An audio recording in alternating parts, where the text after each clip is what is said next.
श्री कृष्णं वंदे जगद्गुरु। इदम श्री सद्गुरुवे नमः। वाङ्मय नंबर 7, प्रसुप्ति से जागृति की ओर, अध्याय 1, ऑडियो 9।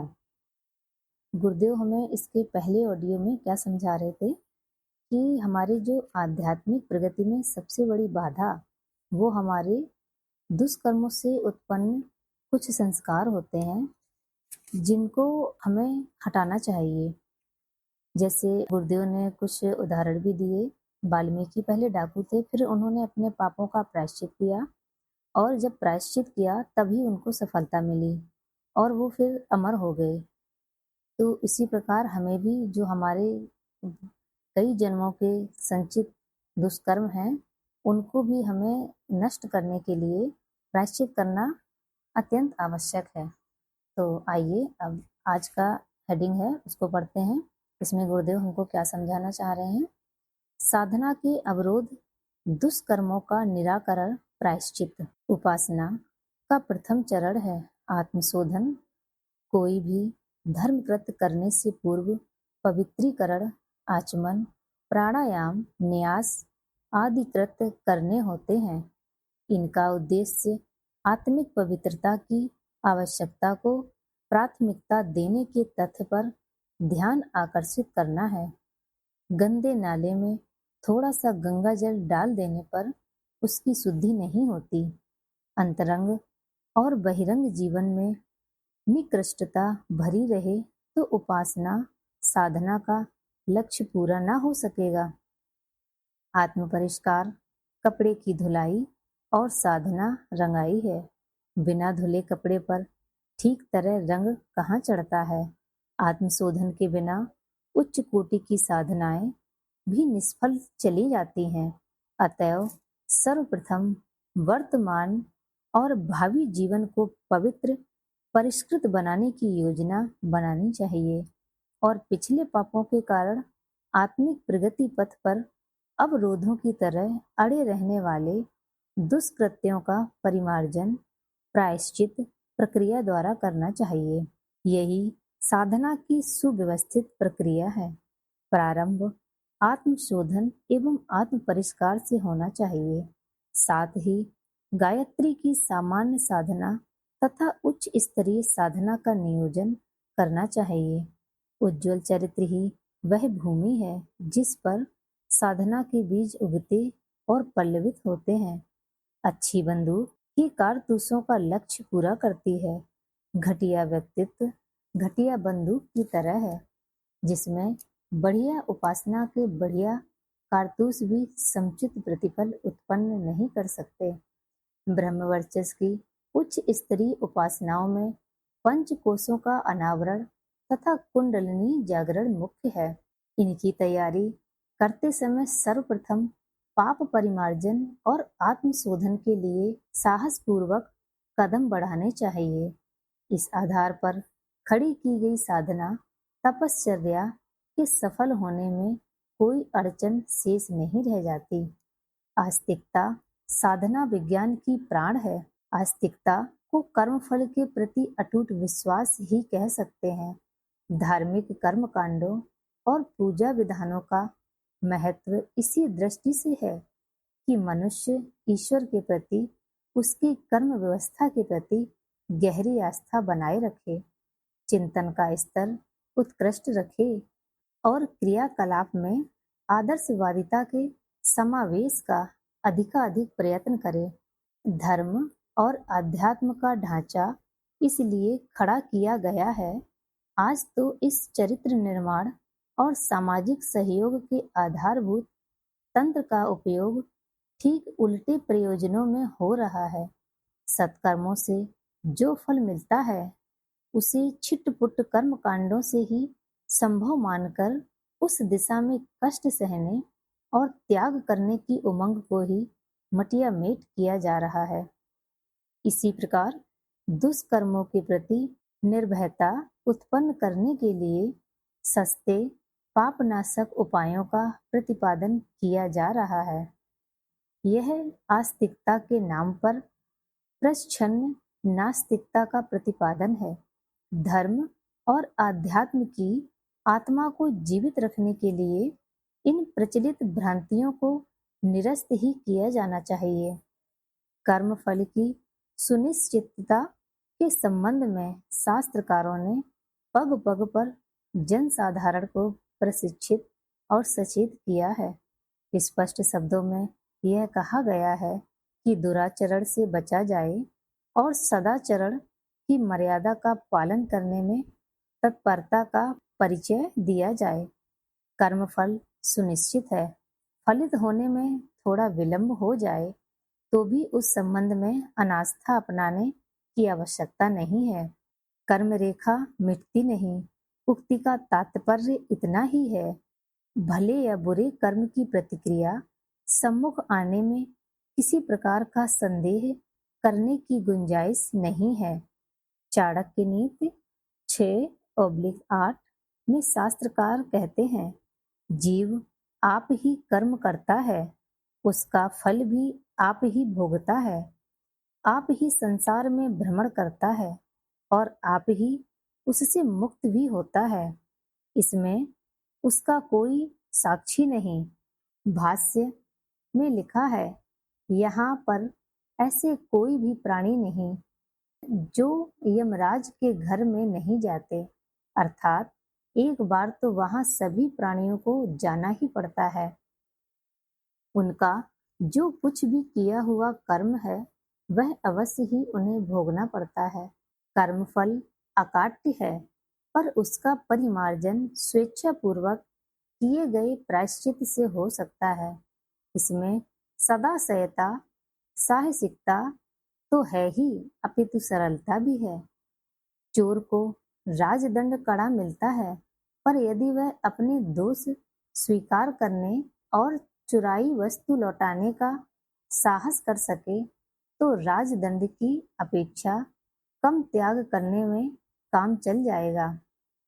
साथ ही निंदा और घृणा के स्थान पर दूसरों का सद्भाव, सम्मान भी मिल सकेगा।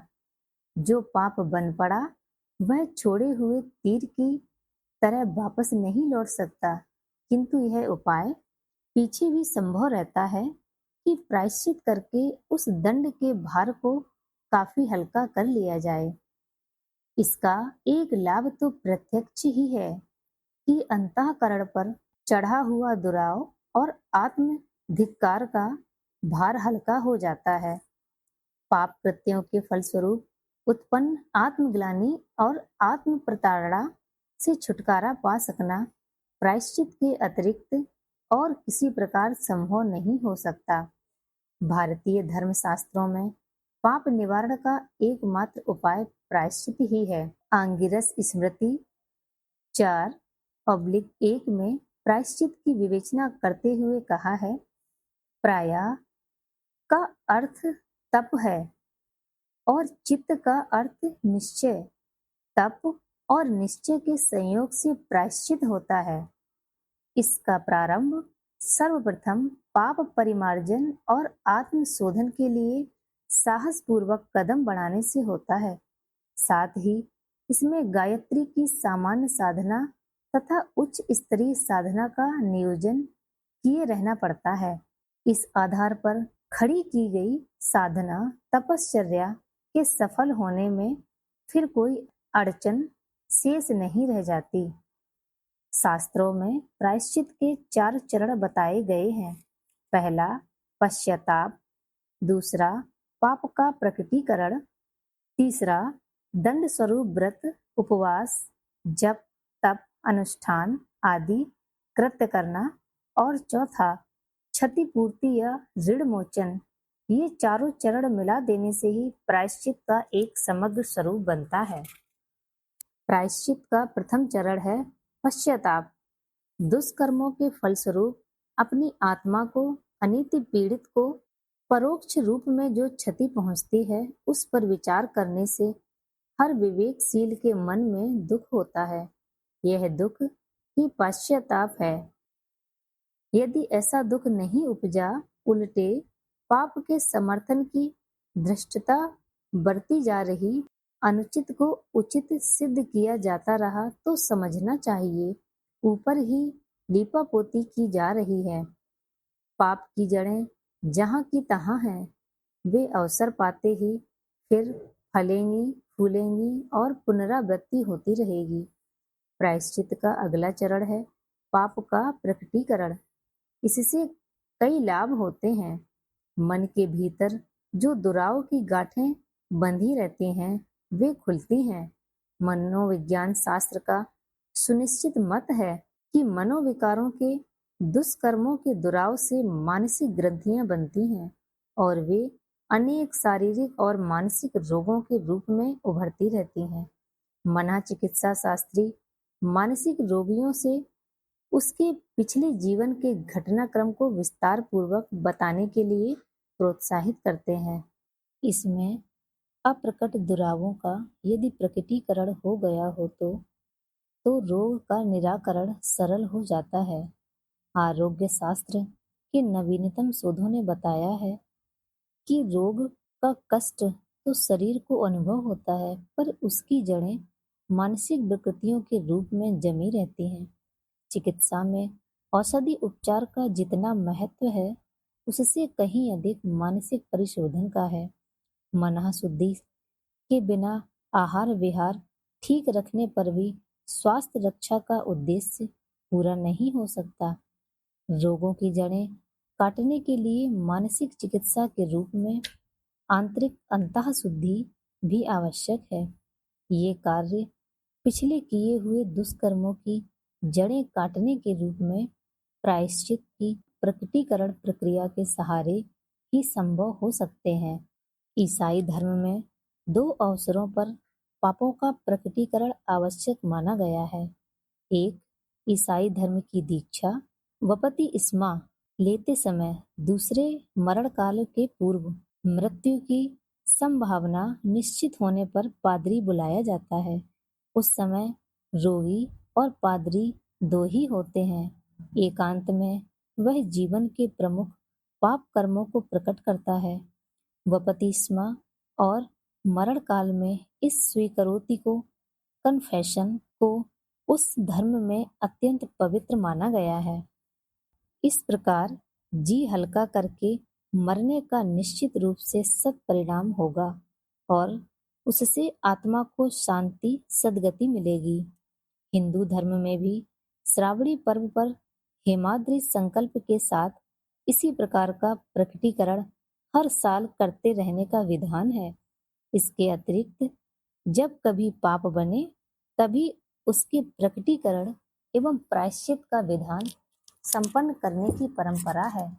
उन्हें जितने समय तक छिपाए रखा जाता है, उतना ही चक्रवृद्धि दर से उसका भार बढ़ता चला जाता है। शास्त्रों में कहा गया है, 1 वर्ष तक किसी पाप कर्म का प्रायश्चित न किया जाए तो पाप दुगना हो जाता है। अतः पाप का प्रायश्चित यथा समय अवश्य करना चाहिए। प्रकटीकरण में पुरातन काल में कोई कठिनाई नहीं थी। उन दिनों सभी लोग सद्भावना संपन्न थे। प्रकटकर्ता के भूतकालीन पाप की तुलना में वर्तमान की प्रकटीकरण सद्भावना को अधिक महत्वपूर्ण मानते थे और जो हो चुका उस पर धूल डालकर आगे का सद्भाव संपन्न मार्गदर्शन करते थे। आज स्थिति ठीक उल्टी है।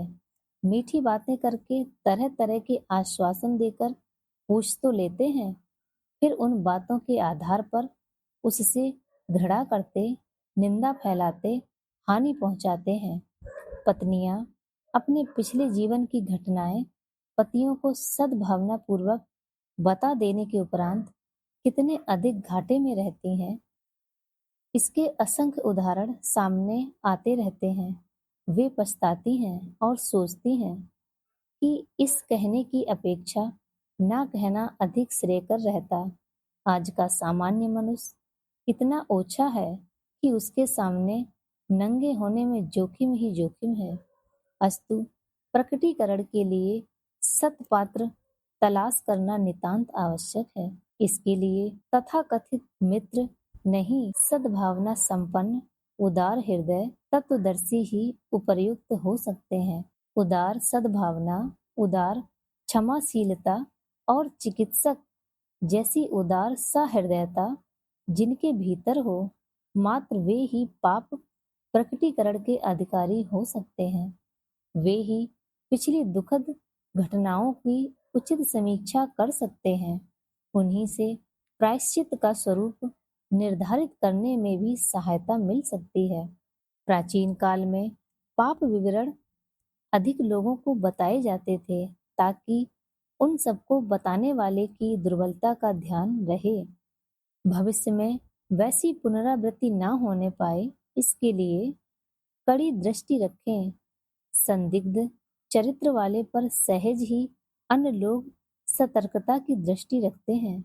वह व्यक्ति स्वयं भी दूसरों की सतर्कता का ध्यान रखते हुए पकड़े जाने का डर करता है। छिपे पाप तो तब चलते हैं जब बाहर से मनुष्य विश्वस्त बना रहता है और भीतर से अप्रामाणिकता बरतता रहता है। इस स्थिति का अंत वास्तविकता के व्यापक क्षेत्र में प्रकट हो जाने पर ही हो सकता है। इसलिए प्राचीन काल में पाप का प्रकटीकरण अधिकाधिक लोगों की जानकारी में होता था। आज की स्थिति में घटनाक्रम तो उच्च स्तरीय मनीषियों को ही प्रायश्चित पूछने के लिए बताए जाएं, किंतु स्वभाव की दुर्बलता और बन पड़े पापों की मोटी जानकारी अधिक विश्वस्त लोगों को बनी रहे, तो इससे दूसरों की सतर्कता और अपने पकड़े जाने की आशंका बनी रहेगी। मन की ग्रंथियां खुलना और उनसे शारीरिक, मानसिक, आत्मिक स्वास्थ्य का सुधार तो निश्चित ही है। प्रकटीकरण की महत्ता बताते हुए शास्त्र कहता है, महाभारत अनुशासन पर्व अध्याय 162 श्लोक 8। अतः अपने पाप को न छिपाएं, छिपाया हुआ पाप बढ़ता है। यदि कभी पाप बन गया हो तो उसे साधु पुरुषों से कह देना चाहिए, वे उसकी शांति कर देते हैं। इसी प्रकार जैमिनीयोपनिषद ब्राह्मण में लिखा है, जब मनुष्य में दिव्य वाणी प्रकट होती है तब वह अपने पाप प्रकटती है। मनुष्य ने जो पाप नितांत गोपनीय रखे थे उन्हें भी वह प्रकट कर देता है। प्रायश्चित का ही तीसरा चरण है तप तितिक्षा। इसमें अपने को शारीरिक, मानसिक यत किंचित कष्ट देकर स्मृति पटल पर दुर्घटना का स्वरूप और दुष्परिणाम अंकित किया जाता है। इससे भावी पुनरावृत्ति की आशंका बहुत हद तक घट जाती है। ऐसी तितिक्षाओं में कई तरह के व्रत उपवास सम्मिलित हैं। चांद्रायण, कृच्छ चांद्रायण, संतापन व्रत, पंचगव्य प्राशन, अस्वाद व्रत आदि इसी प्रकार के हैं। मौन, ब्रह्मचर्य, भूमि शयन, शीत सहन, ग्रीष्म सहन जैसी तितिक्षाएं भी अमुक समय तक करने का विधान बनाया जाता है। केश मुंडन, तीर्थ स्थान जैसे उपचार भी ऐसे ही हैं जिनमें शारीरिक, मानसिक कष्ट सहने पड़ते हैं। इस संदर्भ में शास्त्रकारों के अनेक परामर्श उपचार भरे पड़े हैं। प्रतिग्रह को भी पातकों की श्रेणी में गिना गया है। प्रतिग्रह का अर्थ है मुफ्त का माल, जिसका बदला न चुकाया गया हो। ऐसे समस्त अनुदान प्रतिग्रह हैं। बाप दादों के उत्तराधिकार से मिला धन, जुआ, सट्टा, लॉटरी, हरामखोरी का उपार्जन इसी श्रेणी का है। चोरी, रिश्वत, मुनाफाखोरी, कर चोरी, बेईमानी आदि से कमाया हुआ भी प्रतिग्रह है। ईमानदारी, औचित्य और परिश्रम का समुचित समावेश करने पर जो कुछ मिलता है वही फलता फूलता है। अन्यथा मुफ्त का धन पाप बनकर सिर पर छाया रहता है और व्यक्तित्व के परिष्कार एवं आत्मोत्कर्ष के मार्ग में भारी अवरोध उत्पन्न करता है। साधु ब्राह्मणों को मिलने वाली दान दक्षिणा तभी उचित है जब वे लोग उसका प्रतिदान लोक सेवा के रूप में उपलब्धि की तुलना में अत्यधिक करते रहें। अन्यथा भजन करने के बहाने दान दक्षिणा बटोरते रहना, मुफ्त में खाते रहना पाप बनकर रहेगा और उस स्थिति में की गई साधना निष्फल चली जाएगी। साथ ही अंतरात्मा भी पाप भार से लदती बोझिल होती चली जाएगी। साधु ब्राह्मणों में से किसी ने यदि मुफ्त का धन प्रतिग्रह लिया हो, बदले में समुचित सेवा श्रम न किया हो, तो उसका भी प्रायश्चित किया जाना चाहिए। अरुण स्मृति के 1/26 में वर्णन मिलता है, प्रतिग्रह लेने वाले का ब्रह्म तेज नष्ट हो जाता है, ऐसा ग्रहण करने वाले को प्रायश्चित करना चाहिए। अरुण स्मृति में लिखा है, सद्वृत्तियों के उपार्जन में लगा हुआ व्यक्ति भी इस भय से प्रतिग्रह ना ले कि उसका प्रायश्चित करना पड़ेगा। यदि कभी ले ही लिया गया हो तो उसका प्रायश्चित करना चाहिए। यह बात मात्र ब्राह्मण साधु के दान दक्षिणा लेने तक सीमित नहीं है, वरन उन सब पर लागू होती है जो बिना परिश्रम का धन ग्रहण करते हैं। न्यायपूर्वक समुचित परिश्रम के साथ कमाए हुए धन के अतिरिक्त अन्य सभी उपार्जनों को प्रतिग्रह माना गया है, भले ही वे उत्तराधिकार रूप में ही प्राप्त क्यों न हुए हों। जिन्हें इस प्रकार की उपलब्धियां हस्तगत हुई हों, उन्हें उनका जितना संभव हो उतना लोकहित के लिए वापस लौटाने में अपनी सदा सहता का परिचय देना चाहिए। यही बात दूसरों से मिले स्नेह सहयोग आदि के संबंध में भी है। यह धन भले ही ना हो, पर अनुदान तो है ही। हर अनुदान ऋण रूप में मिलता है और सृष्टि क्रम के अनुसार उसे वापस लौटाने का स्मरण रखा जाना चाहिए। यह स्मृति उपकारी के प्रति मन में सघन कृतज्ञता भरे रहने के रूप में तो होनी ही चाहिए। प्रतिदान चुकाने की बात सोचते रहना भी आवश्यक है। प्रायश्चित का चौथा और अंतिम चरण है ऋण विमोचन, अर्थात जो लिया है उसे वापस लौटाना। बैंक से धन लेकर कोई खजांची भाग खड़ा हो तो मात्र कान पकड़ने, गिड़गिड़ाने, क्षमा मांगने, उपवास करने से काम नहीं चलेगा। इतना तो करना ही चाहिए कि इसके अतिरिक्त जो धन लिया गया हो, इसके अतिरिक्त जो धन लिया गया था उसमें से जो बचा हो उसे तो तत्काल वापस जमा किया जाए। बैंक अफसरों और पुलिस का रूख उदार बनाने, कड़े दंड से बचने के लिए यह वापसी आवश्यक है। जो कमाया वह हजम, गिड़गिड़ाने से छुटकारा ऐसा कहाँ होता है। पातकों के दंड से निवृत्त होने में भी ऐसी धांधली नहीं चल सकती कि व्रत, उपवास, मौन आदि के प्रतीकों से छुटकारा मिल जाए और अवांछनीय लाभ की क्षतिपूर्ति कराने वाली बात गोल कर दी जाए। वापसी ही प्रायश्चित का प्राण है। उसका जितना पूरा अधूरा अंश संभव हो उसके लिए साहस जुटाया ही जाना चाहिए। यहाँ यह स्मरणीय है कि सारा समाज एक शरीर है। उसके किसी भी अंग को क्षति पहुंचाई गई हो तो पूरे शरीर की हानि मानी जाएगी। आवश्यक नहीं कि हानि जिस रूप में पहुंचाई गई हो उसे उसी रूप में वापस लौटाई जाए। लोकहित के किसी भी श्रेष्ठ काम में उस वापसी को लगाया जा सकता है। जिसका लिया उसे उसी रूप में वापस कर सकना कई बार तो सर्वथा अशक्य और अव्यवहारिक भी होता है। रास्ते में पैसा पड़ा मिला, किसी की जेब कटी, अब उसी व्यक्ति को ढूंढ निकालना कैसे संभव हो सकता है। किसी का सील नष्ट किया, अब उसकी क्षति कैसे पूरी की जाए। कई बार तो इसमें उल्टी नई समस्याएं खड़ी हो सकती हैं। जो लोग साथी सहयोगी रहे वे भी लपेटे में आते हैं और सद्भावना उत्पन्न करने का उद्देश्य भयंकर विग्रह का रूप धारण कर सकता है। धन या श्रम के रूप में अनीति मार्ग से उपार्जित की गई समस्त उपलब्धियों की वापसी की बात सोची जा सकती है, प्रायश्चित प्रकरण में अनेक प्रकार के दानों का उल्लेख हुआ है। उस समय साधु, ब्राह्मण दान और उसके श्रेष्ठतम सदुपयोग की प्रामाणिक एजेंसी थे। उन पर अविश्वास करने का कोई कारण भी न था। ऐसी दशा में साधु ब्राह्मण का प्रायश्चित दान देने का उल्लेख है। आज तो वैसी स्थिति नहीं रही।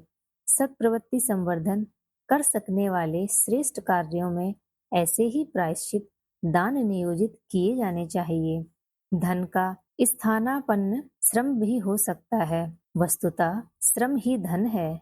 यूं धन से श्रम भी खरीदा जा सकता है, पर मूल आधार श्रम है।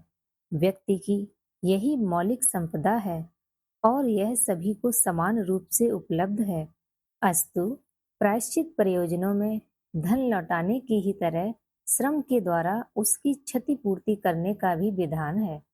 पाप कर्मों के द्वारा समाज की नैतिक, आर्थिक एवं अन्य प्रकार की क्षति हुई है, उसकी भरपाई सत्प्रवृत्ति संवर्धन से उतना ही श्रम लगाकर की जा सकती है। दूसरों को गिराने के लिए जो खाई खोदी गई थी, उसे पाटने के लिए समतल बनाने वाला श्रम नए सिरे से लगाने पर ही संतुलन बनेगा और प्रायश्चित संभव होगा। प्रायश्चित की आवश्यकता और उसके लिए उठाए जाने योग्य चरण क्या होने चाहिए, इसकी चर्चा तत्वदर्शियों ने इस प्रकार की है। कूर्म पुराण 30/2-3 में लिखा है, निंदित हेय कुकर्म करने पर मनुष्य को पाप लगता है, उसका शोधन प्रायश्चित द्वारा करना चाहिए। श्रेष्ठ विद्वान और तपस्वी ब्रह्मवेत्ताओं से प्रायश्चित पूछना चाहिए और तद अनुसार व्यवस्था करनी चाहिए। महाभारत शांति पर्व 34/1 में लिखा है, भरत नंदन मनुष्य तप से, यज्ञ आदि सत्कर्मों से तथा दान के द्वारा पाप को धो बहाकर अपने आप को पवित्र कर लेता है। महाभारत शांति पर्व में लिखा है, हे धनंजय, किया हुआ पाप कहने से, दान करने से और तपस्या से नष्ट हो जाता है। प्रायश्चित प्रकरण में अनेक प्रकार के दानों का उल्लेख हुआ है, पर धन का स्थानापन्न श्रम भी हो सकता है। श्रम के द्वारा प्रायश्चित करना हर किसी के लिए संभव है। सत्प्रवृत्ति संवर्धन में लगाया हुआ समय इस आवश्यकता की पूर्ति करता है। साथ ही धन के रूप में जो भी लौटाया जा सकना संभव है, उसके लिए पूरी ईमानदारी से प्रयत्न करना चाहिए। इस दृष्टि से धर्म प्रचार के लिए की गई पद यात्रा, तीर्थ यात्रा सर्वश्रेष्ठ है। जनमानस में सब प्रवृत्तियों की प्रेरणा भरना ही प्राचीन काल में तीर्थ यात्रा का उद्देश्य रहा है। उसे महत्व भी इसलिए मिला और महात्मा भी इसी आधार पर बताया गया। आज की स्थिति में सर्वत्र सद्भावनाओं का ही दुर्भिक्ष पड़ा हुआ है। उसी अभाव के कारण संपदा और शिक्षा, कुशलता एवं अन्याय क्षमताएं भी सुख शांति बढ़ाने के स्थान पर विपत्ति बढ़ा रही हैं। सद्भाव विस्तार के लिए जनमानस का परिष्कार आवश्यक है। यह कार्य धर्म प्रचार के लिए नियोजित की जाने वाली तीर्थ यात्रा, पद यात्रा के लिए निकलने वाली टोलियां, मंडलियां जितनी अच्छी तरह कर सकते हैं, उतनी और किसी प्रकार संभव नहीं।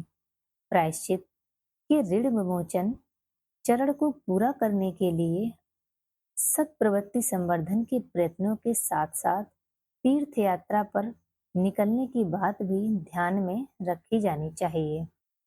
सभी को प्रणाम। 21वीं सदी उज्जवल भविष्य। भारत माता की जय। वंदे मातरम। सभी को प्रणाम। वांग्मय अर्थात साहित्य, शब्द, विचार और भावना का दिव्य संग्रह युग ऋषि गुरुदेव श्री राम शर्मा आचार्य की इस धरोहर को ऑडियो के रूप में सुनने के लिए चैनल को लाइक करें, सब्सक्राइब करें, गुरुवाणी को जन जन तक पहुँचाएं। हृदय से धन्यवाद।